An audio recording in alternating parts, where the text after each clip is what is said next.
大家好，欢迎收看又一期的视频。然后首先我想感谢一下迄今为止订阅我频道的所有朋友，还有大家一路以来对我的支持和鼓励。其实做视频如果没有人看的话，也没有什么意义。所以说你们的评论、你们的留言、你们的支持还有鼓励，都是对我非常大的动力。另外我想说的是，其实你们每一条评论啊、留言啊，我都会去看，然后我都会尽我最大的能力去解答你们。所以说你们有什么问题的话，尽量留言，然后我会尽量回复。留言可以帮助我的视频去被更好的推荐给其他的人看。所以说，不管怎么样，还是非常谢谢大家一路以来的支持。还有呢，如果你很喜欢我的影片，或者是觉得我的影片对你有帮助请不要忘记帮我按下订阅的按钮哦。然后等疫情稍微好转以后，我会可能去爱尔兰其他的地区，或者是欧洲其他国家，出更多旅行的影片。其实旅行的影片其实是我做视频的初衷，然后希望到时候大家继续关注和支持。接下来进入今天的正题。如果你还没有订阅的话，我会一直在这边等哦，记得按订阅。订阅了没？好，进入主题吧。好了，接下来进入正题。然后今天呢，我要回答一下大家非常想知道的两个问题，也是我本人被私信最多的两个问题。第一个问题是哪些专业毕业以后在爱尔兰好找工作留下来？第二个问题是留下来以后你能赚多少钱？然后其实我今天的回答呢，是根据我本人在这边7、8年生活的经验，然后不是全面的，但是一定是最真实来自我自己的，来自我自己的经验，然后来自于我自己所听到的，然后所看到的和自己所经历的，然后希望对你们有一点点的帮助和启发。然后第一个问题，哪些专业在爱尔兰好找工作呢？首先呢，我想推荐大家看一下我之前有一个视频，是叫关键技能在爱尔兰的一些就业情况。基本上上面讲的关键技能就是被国家背书的，然后那上面其实明文的写了那些关键技能的话，是爱尔兰稀缺的，而且是非常需要的。然后如果你就读那些专业的话，你找的工作的那个签证就叫关键技能的那一类的签证，是非常好拿的。所以说，首先你想大概了解一下可以读哪些专业呢？然后你可以去看一下那一个视频，然后我会把视频的链接在下面的描述下贴一下，你再去看一下。基本上你所知道的那些 IT 啊、会计啊、医生啊、科学家，这些都是在关键技能的列表里面。所以说你学这些的话，非常有保障。然后的话，基本上你不用担心你找不到工作，因为确实那些职业在我个人来看也是非常缺，而且非常好找的一些专业。另外两个方法呢，可以让大家大概有个概念。第一个就是用谷歌搜索一下你将来所从事的那个职位的情况，谷歌是非常重要的。然后像假如说你以后是 IT consultant， 你直接搜 IT consultant， 然后加都柏林或者加国家，然后你可以看一下现在的一些趋势，或者是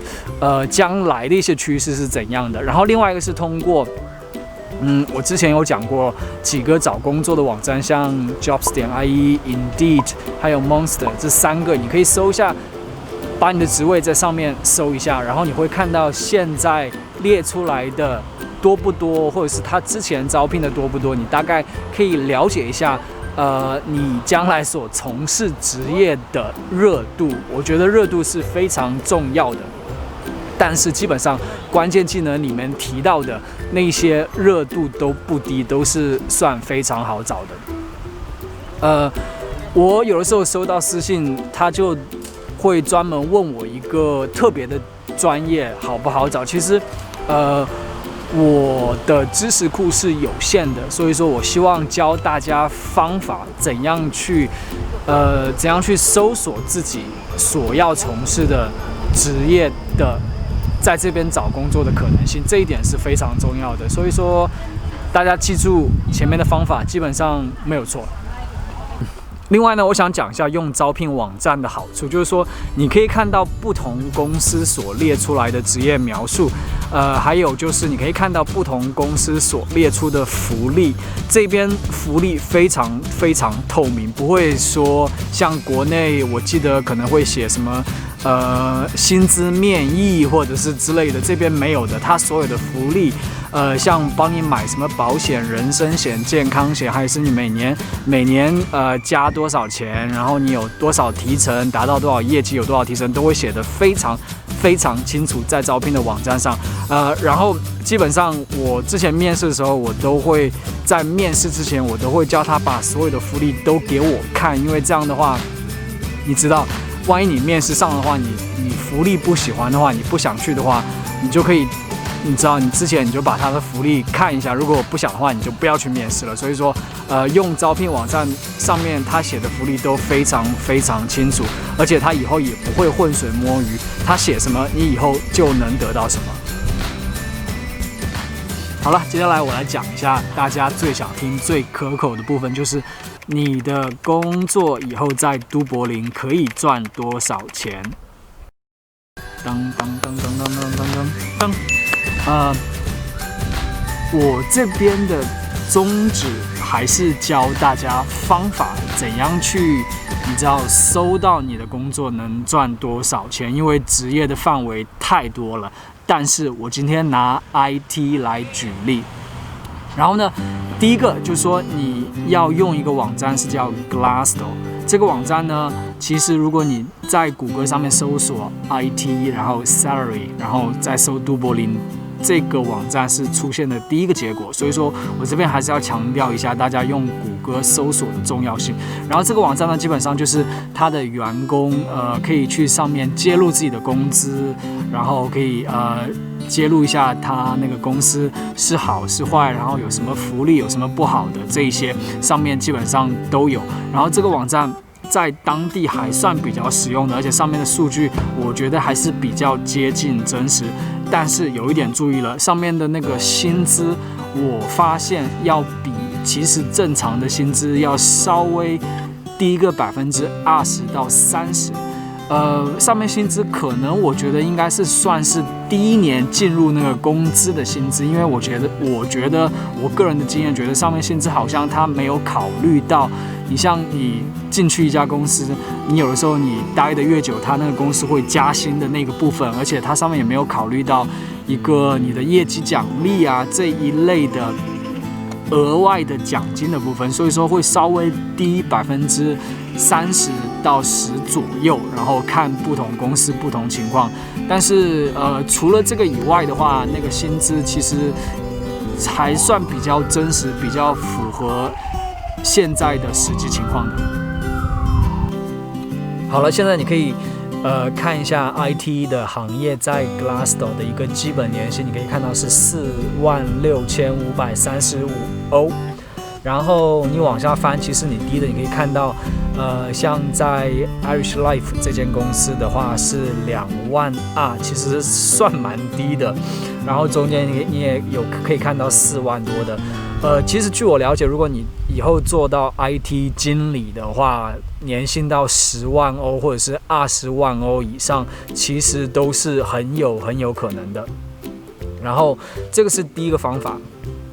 然后呢，我们回到之前的谷歌的搜索页面，其实我之前搜索的是 IT Salary Dublin， 然后你可以看到第2个链接的话，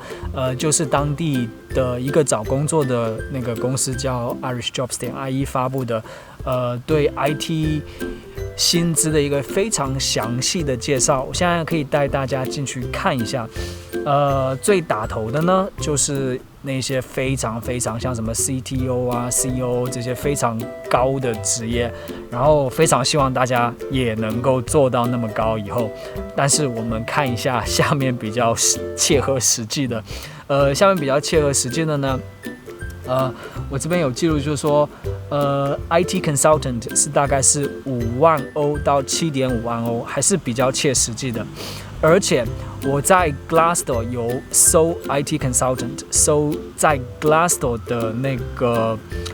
他给的薪资是42212美年。其实这个就验证了我之前说的 Glassdoor 上面的，你可以大概了解一下你刚进去的起薪。它其实后面可能会慢慢涨的。其实我刚刚讲的，在 Glassdoor 和在Irish Jobs 这篇文章上的，它的薪资大概差了10%到30%左右，然后大概就是这么一个概念。我这边还是要重申一下用谷歌的重要性。很多资料的话，你都可以在谷歌上搜得到。然后我建议，如果你来这边之前的话，你去下一个 VPN， 然后你自己去练一练，搜一搜我给你的那些网站，然后你自己可以看一下，你以后从事的职业大概会在什么一个薪资标准，然后其实是会对你非常有帮助的。另外呢，其实我还是不得不给大家浇一盆冷水。这盆冷水呢，其实我可以另外开辟一集来讲的，就是这边的税。其实你刚刚看到的那些薪资呢，都是属于税前的。然后这边税大家也知道，在欧洲国家、资本主义国家，税非常的多。然后这边税呢，我大概讲一下吧，就是税是20%的税是最低的。然后如果你超过薪资如果超过4万5的薪资的话，你超过的那个部分，然后你又要交40%的税，所以说你到头来拿到的钱其实不是那么多的，因为这边是算福利国家，可能都付给了那些你知道拿社会救济的或者是找工作的那些，你知道都附在了福利的方方面面。然后另外我讲的那个20%、40%还只是其中的一种税，它那种税应该是叫 PAYE， 等于我现在讲的是20%、40%，它那个税的名字是叫 PAYE， 是叫 Pay as you earn。然后另外还有2个是叫 USC， 什么 Universal Social 什么之类的，还有一个是叫 PRSI， 等于是一共有3个税。然后另外这2个税呢，其实加起来可能只占你公司的6%到7%左右，但是真正的你想一下，说实话，如果你赚10万欧元的话，在这边算很高的工资咯，但是你拿到手的，我个人的感觉应该你拿到手的可能就只有6万到7万欧，所以现实是很残酷的。最后呢，我再回答一个我最近收到的比较多的问题，就是很多人担心疫情结束以后，爱尔兰的就业的一个形势，还有很多人说今年要不要来上学，因为今年上学的话，如果读研的话，明年就毕业，毕业以后可能就业的形势怕会受到影响。然后我想讲的是，我个人的意见是，其实今年的第一季度，爱尔兰的 GDP 还成长了1.2%，这个数据都可以在谷歌上搜得到的，这是非常惊人的成长。然后这个成长的话，就是 IT 还有制药这些高科技产业所带动的。所以说我给的建议，我这边统一讲，因为我已经回答了好多人了。如果你今年来读研的话，说不定是一个千载难逢的好机会。你知道为什么吗？因为今年可能跟你的想法的人很多，他今年就不来了，然后他推到明年，然后你明年毕业的话，你的竞争对手就会少很多。而且学科技类的、学 IT 的都是非常幸福的，因为其实我们现在都在家上班，都没有受影响，而且而且其实还增长了。由于在家上班的关系，你像这些产业其实还推动了它转型，然后推动了它增长，才带动了爱尔兰第一季度的 GDP 成长。所以说，对于学 IT 科技技术这一类的同学是非常好的机会。你今年来，你多花点钱，你早一点工作的话，你那个很快就赚回来。因为 IT 的话，你们赚很多很多的。然后这个是我回答这一个问题。这个就是我个人的建议啦。然后最后我其实有在网上有搜索，就是说2020年那个增长的一些行业会是哪一些。然后这篇报告呢，大家看到是这个 CPL 出的 ，CPL 是这边也是在欧洲比较有名的一些什么外包啊，然后帮你找工作的这样一个网站。然后它上面大家可以看一下，我这边放出来也可以看到它上面所讲的，在2020年爱尔兰比较你知道成长的行业就是关键技能里面的行业。所以说你读关键技能里面的那些行业没有错的。然后它上面报道你可以看是，你知道 IT， 然后科技，然后还有那个会计师，科技制药，都是这一类行业。所以说，如果你正好是从事或者是要读这一类行业的，你们是很幸福的。但是如果是传统的像什么呢？像如果你是读文科的，还是说文科生，其实比较倒霉。如果你读文科的管理啊，之类的，这个的话，我觉得就可能受疫情的影响会非常非常大。而且像这么小的国家，它受创的，我觉得它的那个深度会更深，而且它回过神来，就是说它从疫情恢复的那个能力也会更少一点，没有像你知道中国那么庞大的经济。这边毕竟还是非常非常小的一个经济体，虽然依靠在欧盟，但是怎么讲还是比较小的那个内陆市场。最后呢，这一期的视频就到这边。然后我希望，有一句话大家都听过，授人以鱼不如授人以渔，就是说，与其讲我的薪资多少钱，我想大家可能很多人很有兴趣，或者是与其讲某一个行业的薪资多少钱，我不如教你怎样去找到别人的薪资多少钱。而且这些信息，我刚刚讲的那些渠道，都是我这么多年来看的话，那些数字啊，那些上面讲的那些内容都是比较真实的。有一个不好的地方就是说，这边的薪资，没有像国内，我在国内工作时间不长，但是我知道国内的灰色收入很多。这边的话，大家你想知道一个人赚多少，你去上网搜一下，那个工资基本上就是他赚的钱，除非我说的灰色收入是指和工作有关的灰色收入，除非他有另外一个兼职的话，可能他有另外的一些收入。但是如果他没有兼职的话，他的那些工资基本上你在网上都可以找得到。所以说，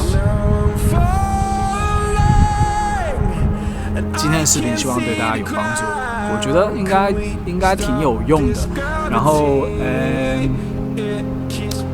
其他的没有什么了。如果你们还没有订阅的话，记得帮我订阅。如果你觉得这个视频